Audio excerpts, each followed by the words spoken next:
Boa noite, caros amigos. Sejam todos bem-vindos a mais uma palestra do Centro Espírita Luz e Caridade, a essa casa de amor e de acolhimento. E convido a todos vocês, antes das nossas considerações iniciais, a elevarmos o nosso pensamento e fazermos uma oração. Vamos orar.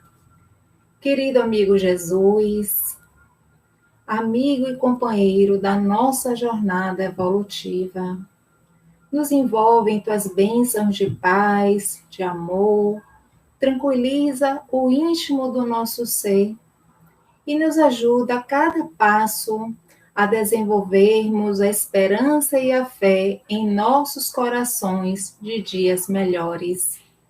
Abençoai a nossa palestra dessa noite, envolvendo a cada um de nós que nos predispomos a ouvir, a participarmos direta ou indiretamente das tuas atividades. E em teu nome, Senhor, em nome de Deus e da assistência generosa dos Espíritos bons, é que damos por iniciada a nossa palestra da noite de hoje, com votos de paz e de saúde para todos. Que assim seja. Então, para as nossas considerações iniciais, trouxemos uma história muito interessante, em que a senhora Juvecina Trajano era uma pessoa de muitos detalhes. Aos quase 60 anos de idade, reafirmava a sua condição de missionária na obra do Cristo, no amparo à infância, com particularidades preciosas de informações. Espírita fervorosa, sabia-se reencarnada para o desempenho de grande tarefa, tendo como missão socorrer crianças desamparadas. Via na mente a obra gigantesca, mentalizava-se rodeadas de crianças a lhe rogarem ternura e auxílio. Como via-se ao narrar para os amigos as próprias recordações de quando encontrava-se no plano espiritual, preparando-se para uma nova reencarnação em que se reconhecia capacitada para o grande empreendimento.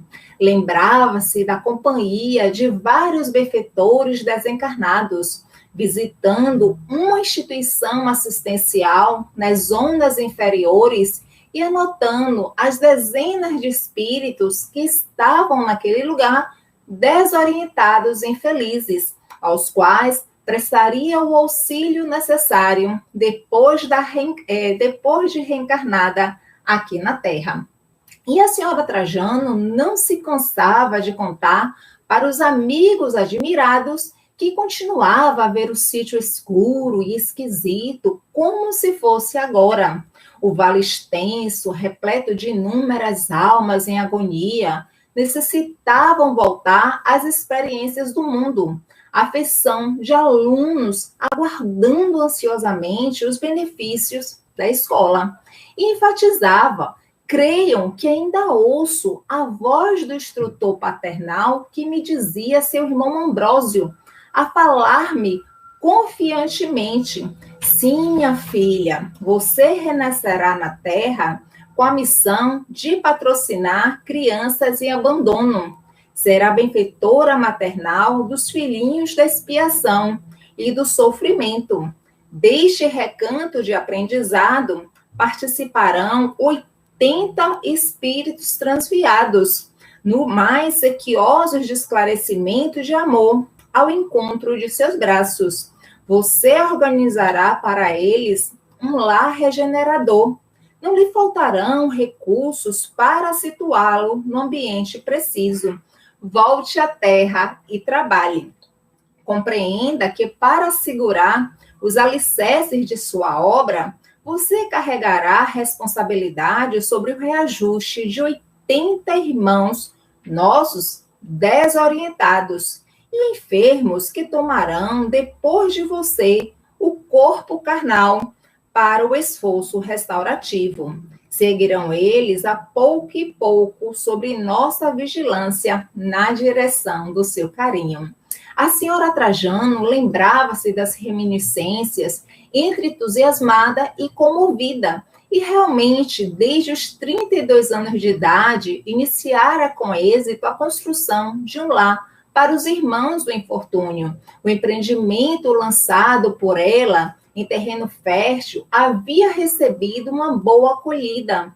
Muitos corações nobres tornaram-se seus parceiros, colocando-lhe nas mãos os recursos indispensáveis para a execução da tarefa. Eram facilidades, ofertas, dinheiro e muita, mas muita cooperação. Em 5 anos, conseguiu erguer o imenso lar para crianças de forma simples, confortável e sem nenhuma dificuldade. Dona Juvecina, no entanto, se fizera exigente, e mesmo o lar para as crianças encontrar-se de forma digna e pronta, prosseguia observando e descobrindo pequenos detalhes que considerava de essencial importância. Nunca se sentia com bastante conforto para albergar as dezenas de crianças desventuradas que lhe batiam as portas, e depois do edifício acabado, quis aumentá-lo. E nisso, depois de ter feito as contas, reclamou umas terras e comprou umas terras e decidiu formar vários pomares. Multiplicaram-se campanhas, projetos, apelos e doações, mas não ficou só nisso. Resolveu modificar por várias vezes o sistema de água, de iluminação, a estrutura das paredes, os tetos e os pisos. Determinou que colocasse sementes diferentes em hortas e jardins, a tudo reformando e, mesmo assim, ainda insatisfeita. E quando tudo fazia prever a inauguração, solicitou varandas e pérgolas, além de galpões e caprichosas calçadas. Se a obra não se alterava por dentro, surgiam as novidades de fora. E nisso passaram-se 26 anos na expectativa. E todo esse tempo se desdobrou em busca de minuciosos detalhes. Quando, na reunião mediúnica semanal, em que era trabalhadora devotada, compareceu por um dos médios psicofônicos o espírito do irmão Ambrósio, partilhando a surpresa de todos que ali encontrava-se.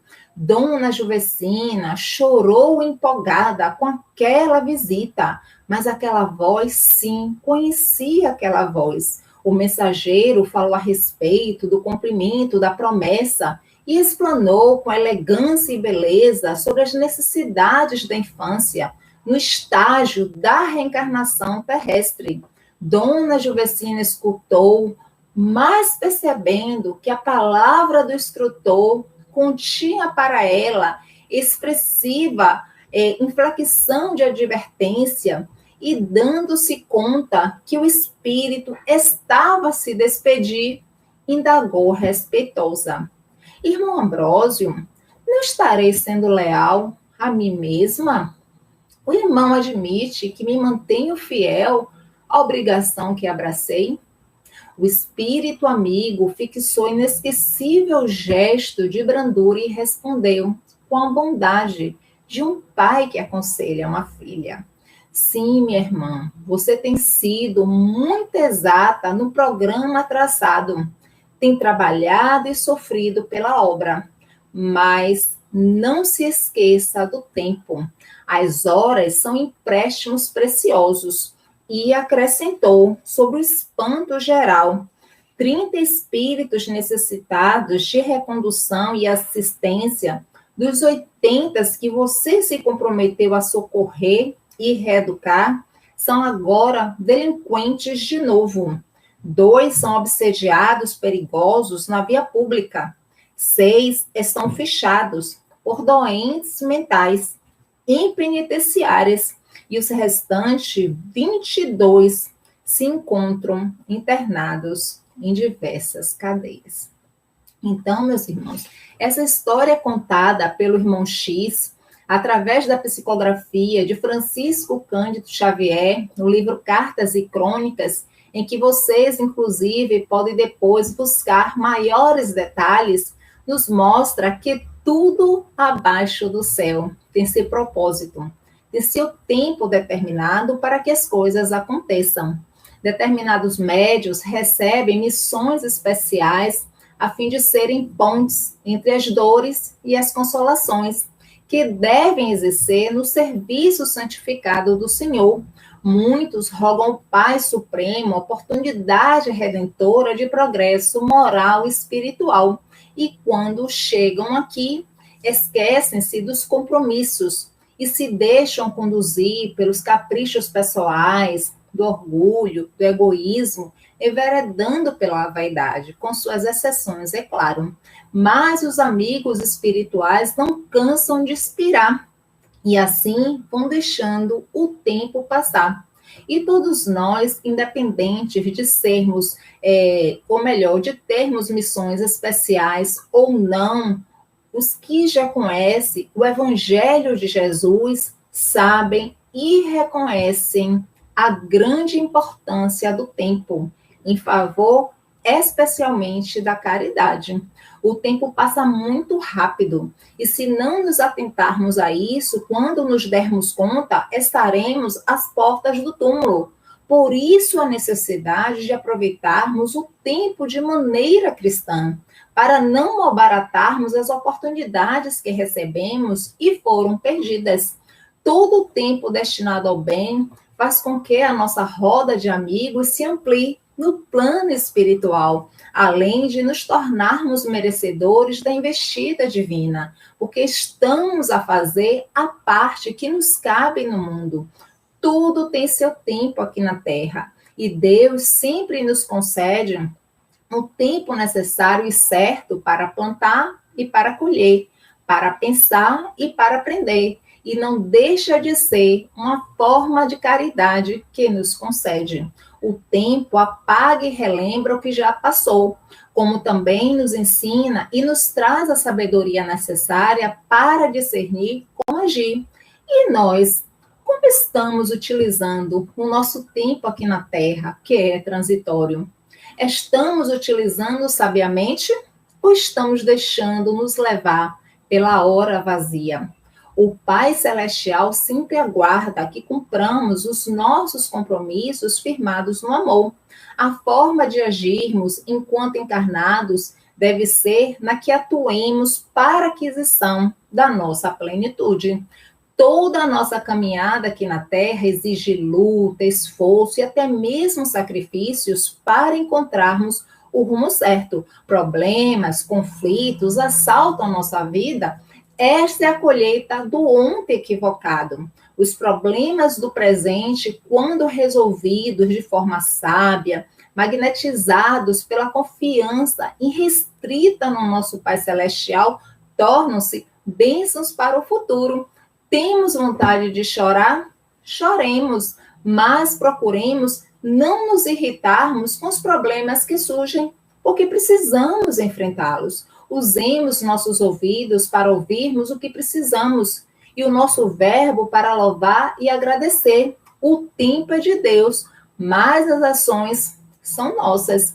Muitos que aqui chegam com tarefas firmadas além do túmulo, a fim de que amanhã possam colher os frutos dessa semeadura, ressarcindo dessa forma as leis divinas, muitas vezes deixam-se levar pelas coisas da vida material, pelos gozos, pelas paixões, sem ao menos iniciar, sem se oportunizar o plano de ações retificadoras.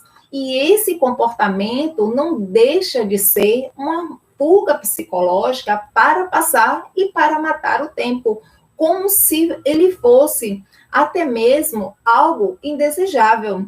E não são poucos os que dizem precisar matar o tempo e buscam as conversações inúteis, a utilização dos alcoólicos, dos jogos viciantes, do tabagismo, entre outras coisas mais, acreditando estar gozando a vida de forma proveitosa, porque a vida é curta e, de fato, a vida é curta.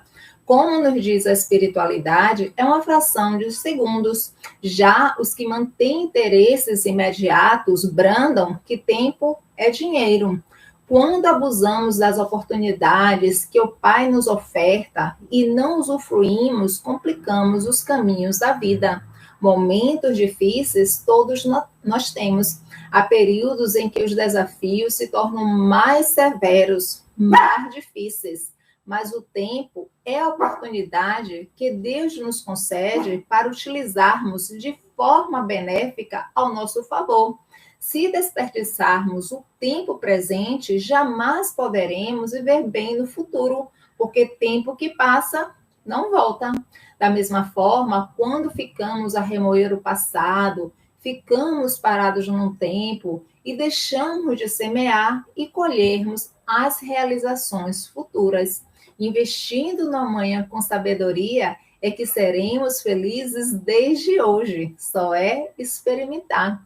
Somente o exercício do amor é capaz de semear a vida. Se tenho amor, irradio caridade, benevolência, indulgência, perdão, entre outras virtudes mais.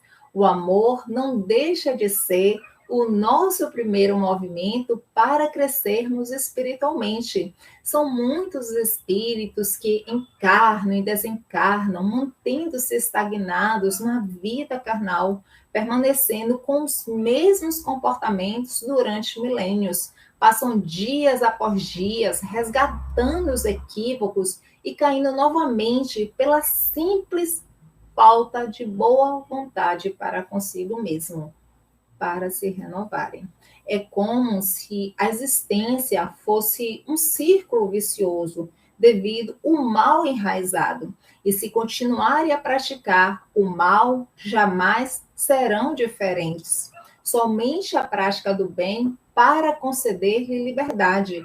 Por isso, a necessidade imperiosa de estarmos sempre atentos e vigilantes. Seja o bem ou o mal que semearmos, esses não deixarão de crescer junto de nós em consonância com as leis que regem a vida. Lamentavelmente, tem pessoas que dizem: de que me adianta fazer o bem se as coisas ruins continuam acontecendo comigo? Então, essas ocorrências, quando não do comportamento presente, se constitui do passado, cobrando a dívida do ontem. Jamais deveremos desistir de nós mesmos e semearmos o bem em nossas vidas, porque o resultado não se faça de forma imediata. Quando não completamos nossa programação, temos de recomeçar as obras inacabadas. Quando desencarnarmos, encontraremos um outro mundo nos esperando, que não deixa de ser o reflexo dessa vida. Iremos desencarnar tal qual estamos a viver no momento, porque vida é uma só, reencarnações são múltiplas. Por isso a continuidade. Um dia será perguntado para nós de que forma utilizamos o nosso tempo aqui na Terra. Se é da lei que cada semente produza segundo a sua própria espécie, isso equivale a dizer que mais dia ou menos dia a vida nos restituirá 100 vezes mais o que ofertamos. Ó, que maravilha! Já outros afirmam que não tem tempo, ou que o tempo está curto demais, ou parece que o dia encurtou, que não tem mais 24 horas, ou então que essas 24 horas já não são mais suficientes. Só que está ocupada e preocupada em muitas coisas, principalmente com o dia de amanhã, enquanto este nem terminou, nem concluiu o que precisava, não significa que estamos vivendo bem e aproveitando o tempo sabiamente. E quem nos ensinou isso, e talvez muitos de nós ainda não tenhamos nos conscientizado, foi o Mestre Jesus, quando nos recomenda para não nos inquietarmos pelo dia de amanhã, porque o dia de amanhã cuidará de si mesmo. Basta cada dia o seu mal. Não é permanecer no ócio, mas isso porque A ansiedade, ela vem se transformando em um dos maiores inimigos do ser humano nos dias de hoje, ignorando completamente a lição de que tudo só acontece no momento certo, porque tudo obedece uma lei natural, exceto quando de forma irresponsável o próprio indivíduo provoca determinadas situações prejudiciais através do descuido e da precipitação com a própria vida. Isso porque, meus irmãos, o ser humano quer viver hoje o que você pode ser vivido amanhã, ou querem começar a vida por onde outros estão terminando. Pois quando queremos pular etapas, sofremos resultados indesejáveis devido ao comportamento desenfreado. Todo fruto colhido antes do tempo, sabemos nós, apresentar sabor desagradável. O agricultor, por exemplo, ao lançar a semente ao solo, ele não colhe de imediato os resultados. Tem que se submeter ao sacrifício da espera, porque somente assim será beneficiado futuramente com o sucesso da colheita. E essa ansiedade mal dirigida nos traz distúrbios respiratórios, como também pode ocorrer o colapso periférico, sudorese, perturbação gástrica e a insônia tão detestável, entre outros fatores. E se não pararmos para nos darmos conta de nós mesmos e permanecermos nesse clima de ansiedade, poderá se tornar um estado patológico, a caminho de somatizações, nos trazendo graves danos para a nossa saúde. É fato que todos nós temos as nossas ansiedades. No entanto, quando ela extrapola, torna-se causa de muitas enfermidades e decisões, inclusive, requerendo muitos séculos para a devida reparação. E nesse ensinamento dito por Jesus, ele também não quis nos dizer que devemos ser negligentes com relação ao futuro. No entanto, convidou-nos a vencer a inquietação, a preocupação exagerada, ou seja, a ansiedade. Onde está a nossa fé? Notemos que nesse tempo de pandemia, em que muitos ficaram em casa, observem quanto tempo a vida nos ofertou para refletirmos, organizarmos a nossa agenda, revermos os nossos conceitos, reprogramarmos tantas coisas e selecionar o que for de melhor para nós. Uma escritora chamada Velma Daniels, no seu livro Celebrando a Alegria, ela narra uma entrevista que fez com um homem que foi visitar os esquimós no Círculo Ártico para colher informações a respeito do modo de vida deles e constatou que nunca devemos perguntar-lhes a idade, porque se perguntarmos a resposta será, não sei, não me interessa, mas se perguntarmos pela segunda vez, irão responder quase isso que quase um dia estranho, não? E a escritora, intrigada com as respostas, perguntou o que significava aquelas expressões. E o homem respondeu que um deles disse que quando os esquimós vão dormir à noite, eles morrem. E quando despertam pela manhã, ressuscitam e estão assim vivendo uma vida nova. E é por isso que nenhum esquimó tem mais que um dia de vida, ou seja, vivem a vida intensamente. E apesar da vida deles ser muito difícil, porque eles vivem no gelo e na neve, submetidos a temperaturas de até menos 45 graus, abaixo de zero, nunca veremos um esquimó preocupado, ansioso, pois eles aprenderam a viver um dia de cada vez. Porque uma coisa é você estar preocupado e a outra coisa é você mostrar-se cuidadoso. Porque ser cuidadoso é ter em mente que no nosso dia a dia iremos sempre encontrar prováveis dificuldades, mas atento que ao mesmo tempo deveremos tomarmos determinadas atitudes fazendo alguma coisa para aliviar a tensão. Por exemplo, se o indivíduo for prestar o Enem, então o que é que ele tem que fazer? Estudar, fazendo a sua parte. Se ganha pouco, deverão então ter o cuidado de medir os seus gastos, pois como o próprio Evangelho nos elucida, muitos são vítimas de sua própria imprevidência, de seu orgulho, de vaidades, de ambições, pois quando não se sabe limitar o desejo, terminam por cair em ruína. Apareceu uma dor no meu corpo físico e está me trazendo muito desconforto. O que fazer se não procurarmos primeiramente um especialista? Já a preocupação, por outro lado, se concentra nas dificuldades improváveis ou circunstanciais que não podem ser evitadas e têm que seguir o seu curso natural. Às vezes, os nossos recursos monetários estão bem, mas ficamos imaginando situações na mente. O indivíduo está em bom estado físico e fica a pensar: e se tiver um problema grave? E se de repente perder meu emprego, como resolverei essa questão?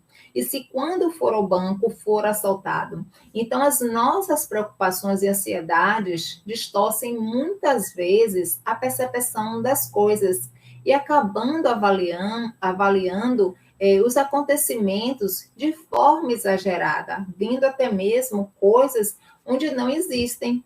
Quantas e quantas vezes a vida termina por resolver os nossos problemas e às vezes sem qualquer esforço de nossa parte.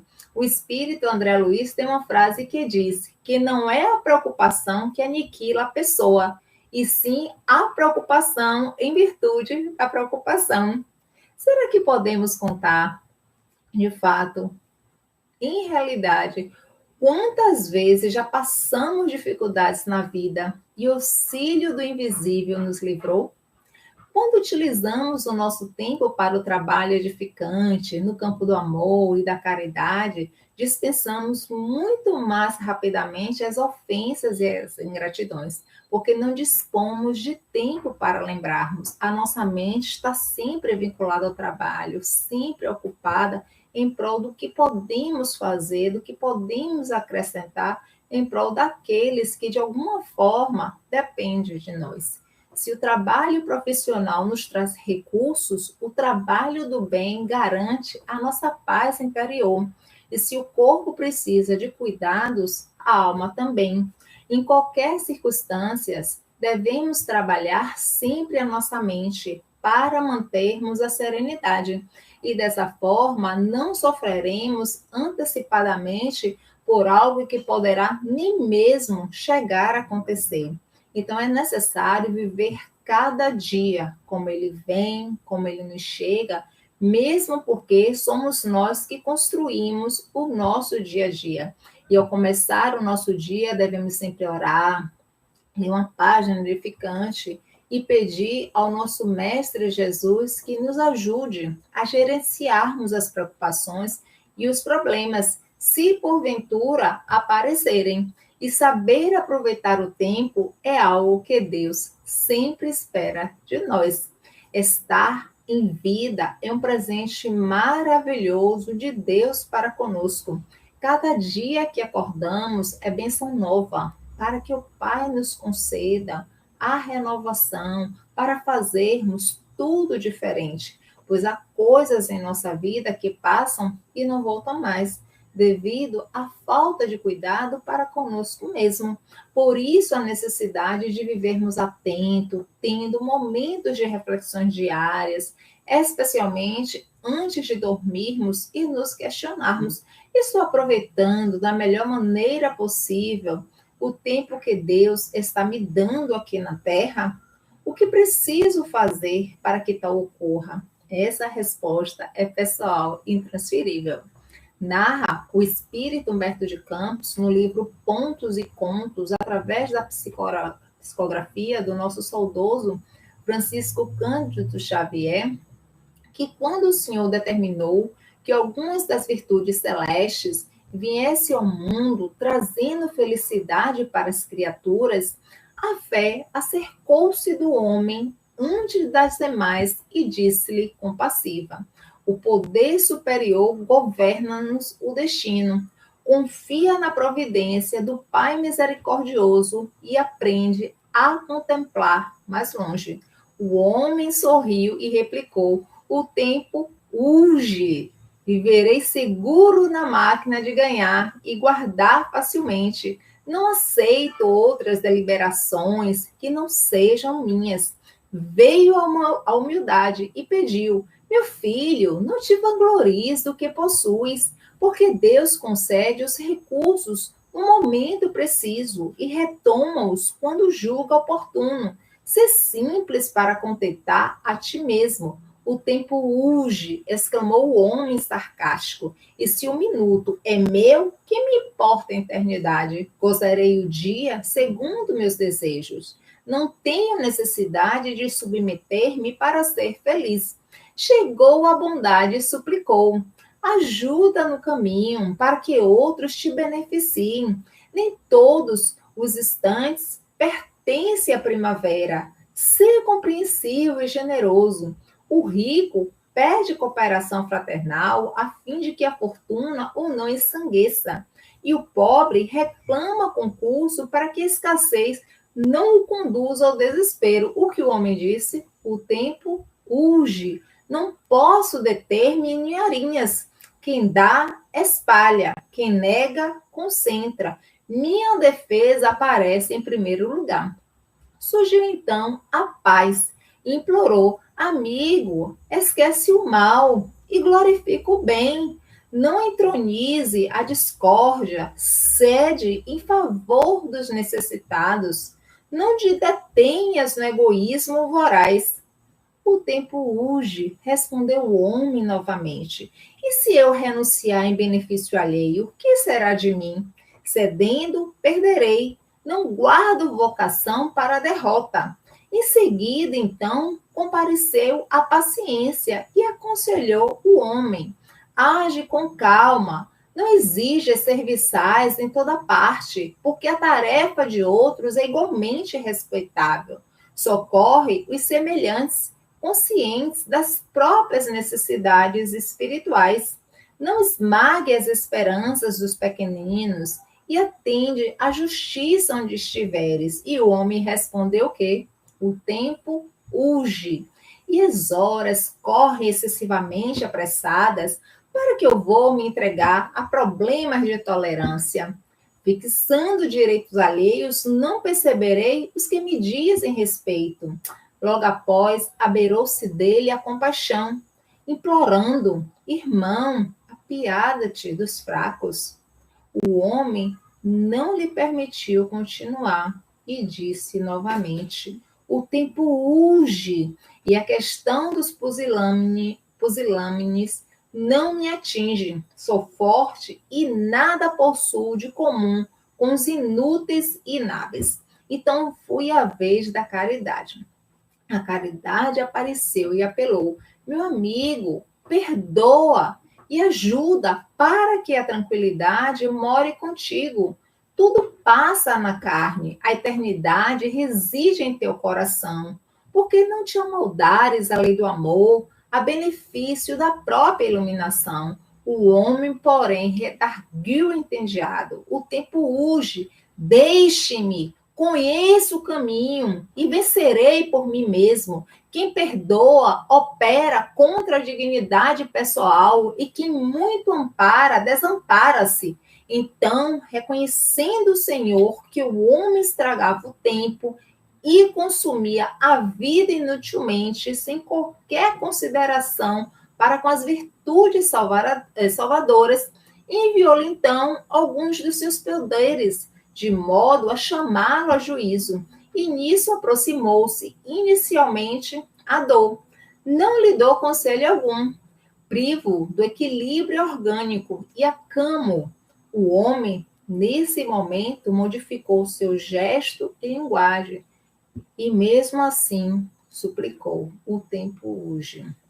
Logo após veio a verdade, e apodreceu-lhe o corpo. O homem rogou: piedade, piedade, salve-me. A verdade, contudo, limitou-se a dizer: o tempo urge. Em seguida veio a morte.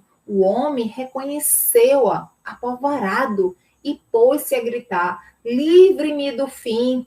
Não posso partir, não estou preparado. Socorro, socorro. A morte, no entanto, repetiu: o tempo urge. E arrebatou-lhe a alma. Disse-nos Jesus: caminha enquanto tem luz. Somente no momento de uma enfermidade ou de uma doença passam a clarar a mente e surge o momento do arrependimento. É no nosso dia a dia que construímos a nossa vida futura, que construímos o nosso sorriso ou a nossa desdida. Porque apesar de hoje sermos melhores do que ontem, ainda precisaremos de muitos séculos para combatermos os nossos inimigos íntimos, a fim de sermos vencedores em nós mesmos. Por mais que o indivíduo transite em trevas, sempre aguarda o nascer da luz, apesar da sua rebeldia espiritual. Notemos que na história contada, o homem foi visitado constantemente pela voz da consciência, mas não deu a importância devida. O esquecimento das nossas obrigações e deveres nos conduz para os convites ilusórios e para as tentações do mundo, nos levando muitas vezes a comportamentos extremamente imaturos e perda de tempo. A falta do esclarecimento que existe em relação à vida após a morte faz com que o homem haja de forma totalmente imprudente. Há quanto tempo o homem não está entrando e saindo pela porta larga da perdição? O tempo é de plantio e será sempre. Renovar pensamentos, sentimentos e ações são tarefas para estarmos constantemente modificando, porque ser feliz ou desventurado por breve ou longo prazo depende única e exclusivamente do nosso livre-arbítrio pessoal. A escolha de como agir é que irá nos libertar ou prender o nosso espírito ao sofrimento. E para nos auxiliar exatamente nesse processo de ascensão, foi que Deus nos concedeu o livre-arbítrio, porque uma vez que o homem tem liberdade de pensar, tem também liberdade de agir. Cada escolha que façamos, independentemente das nossas opções, motivações ou até mesmo justificativas, sempre irão acionar a lei de causa e efeito no plano da vida em que nos situemos, seja no físico ou no espiritual. Porque o livre-arbítrio são ações que provocam reações no tempo e no espaço. As boas escolhas produzem progresso evolutivo, enquanto as escolhas infelizes geram sofrimento dentro da lei de causa e de efeito. Enquanto estamos no caminho, devemos ter bastante cautela, pois uma ação provoca uma correspondente reação geradora de novas ações, porque são as ações de cada instante que irão programar a nossa estada aqui na Terra ou até mesmo em outros planetas. E desse modo é que somos o resultado das nossas existências anteriores, mas só que nem sempre esses efeitos apresentam-se imediatamente, embora isso não libere os nossos atos praticados. Somos seres tão complexos e tão exigentes que vejamos que Deus não desagradou a ninguém. Vejamos que existem 4 estações do ano, em cada qual a natureza se apresenta de forma diferenciada. Uns gostam do frio, outros do calor, uns do vento, outros das flores, e aqueles que de tudo se agradam. Uma das coisas mais preciosas que temos é o tempo, e ele age ao nosso favor quando queremos. Então, primeiro a obrigação, depois a diversão, quer dizer, se sobrar tempo. Quando não estamos envolvidos com os projetos que Deus tem para nós, não estamos aproveitando a nossa vida sabiamente. E muitas vezes desperdiçamos totalmente o nosso tempo e ficamos sem tempo para os projetos que Deus tem para a nossa vida. Faz parte do nosso dia trabalhar, cuidar da casa, dos filhos, entre outras obrigações mais. E o resto do tempo? O tempo que nos sobra, o que fazemos? Em 1 minuto podemos tomar uma decisão e optarmos por sermos felizes ou infelizes. Façamos uma análise e verifiquemos o quanto avançamos em termos espirituais no final de um mês ou até mesmo de um ano. o que temos feito para a nossa ascensão. Ninguém progride nem se desenvolve, nem tampouco se educa enquanto não aprende a empregar o tempo com devido proveito. Se soubermos aproveitar o tempo sabiamente, a fim de nos melhorarmos, o tempo nos aproveitará para realizarmos maravilhas, porque, meus irmãos, todo trabalho de edificação do bem tem sempre o dedo de Deus. Por mais que estejamos assoberbados de atividades, e mesmo até as profissionais, jamais devemos nos descuidar de fazer o bem em prol do nosso próximo. Quando buscamos a prática do bem, o próprio tempo se encarrega de nos auxiliar. Deus conhece as nossas necessidades e sabe do que o nosso espírito necessita. Mas para que as coisas se realizem de modo efetivo, temos a necessidade de organizarmos a nossa agenda. E a única maneira de aproveitar o tempo é gastá-lo com sabedoria. Portanto, é impossível guardar o tempo. Ele passará independente do que estivermos fazendo.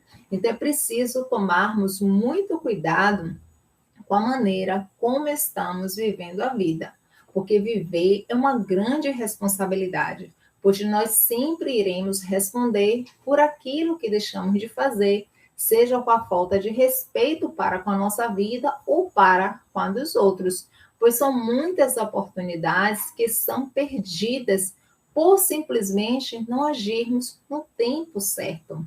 Necessário e preciso manter-se sempre vigilante, tendo cuidado especialmente com a nossa conduta. A vida é um aprendizado constante. A nossa missão é aprender a discernir, atuar e agir com acerto. E isso é agradável a Deus.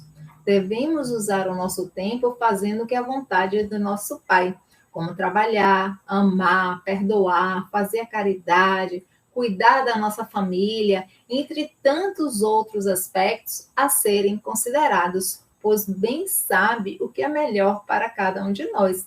Os bens que nós usufruímos só são bons enquanto estamos aqui na Terra. Chegando ao plano espiritual, teremos de dar conta da nossa bagagem. Certa feita, Jesus chegando à cidade de Betânia, ele foi visitar os amigos amorosos Marta, Maria e Lázaro, que eu considerava como um membro da família. E também aos amigos, Jesus oferecia os mais expressivos tesouros de luz e vida. E chegando à porta, o mestre recebeu um abraço caloroso de Lázaro, enquanto as irmãs apressavam-se em servir água para ele e seus discípulos. Marta, apressada, correu para os afazeres domésticos, para preparar a mesa, e corre de cá, corre de lá, de forma ofegante, e procura Maria.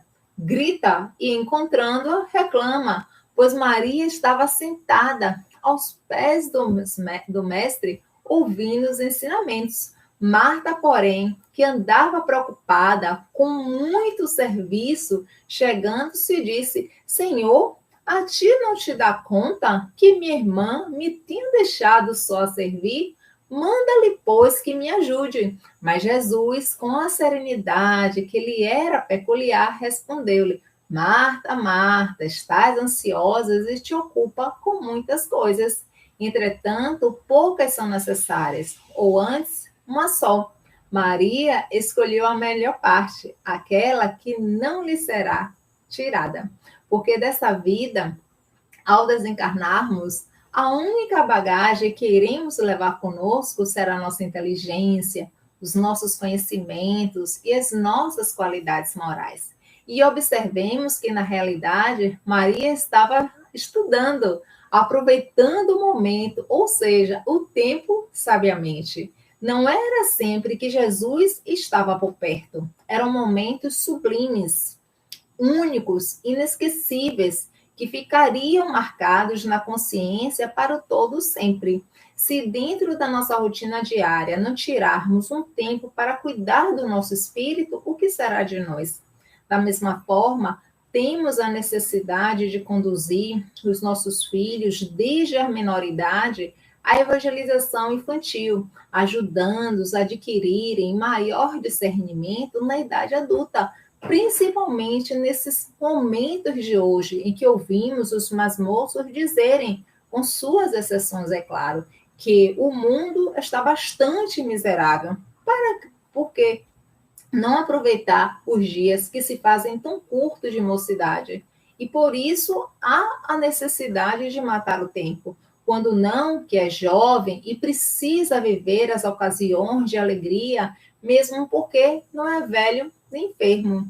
Então, meus irmãos, estamos na terra de passagem para aperfeiçoarmos o nosso espírito e ao conduzir até mesmo os nossos filhos à evangelização infantil, não deixamos de contribuir com a obra de Deus, assessorando essas almas ao caminho da iluminação. Porque se hoje eles são filhos, amanhã serão pais, serão mães e continuarão a procriar. Então a vida vai se tornando um ciclo, um dependendo da ajuda que um for ofertando ao outro. Porque essa sociedade confusa, barulhenta, violenta que nós vemos aí, tem as suas raízes justamente no lar destituído de saudável ambiente espiritual. Portanto, meus queridos amigos, Deus um dia nos pedirá conta do nosso tempo. E como nos diz o Mestre Jesus no livro Jesus no Lar, o tempo é o divino talismã que todos nós devemos aproveitar. Muita paz para todos. Vamos orar. Querido amigo Jesus, te agradecemos por esses momentos em que passamos contigo. Envolve a cada um de nós, nos fortalecendo, nos ajudando a termos discernimento para a melhor compreensão do teu Evangelho de luz. Envolve a todos aqueles que não gostam de nós, que nos perseguem, que nos caluniam e que fazem de tudo para atrapalhar a nossa marcha evolutiva.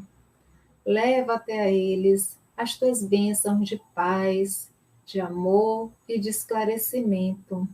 E fica conosco, Senhor, nos dá uma noite junto aos nossos anjos guardiães, a fim de que possamos amealhar nesse momento de desprendimento a consolação e as orientações tão necessárias para prosseguirmos na nossa tarefa de edificação do bem. Fica conosco, querido amigo, permanece em nossos corações e em teu nome, em nome de Deus e da assistência generosa dos Espíritos bons, é que damos por finalizada a nossa palestra dessa noite, rogando ao nosso querido bom Deus as tuas bênçãos de paz e de saúde para cada um de nós. Que assim seja. Muita paz para todos.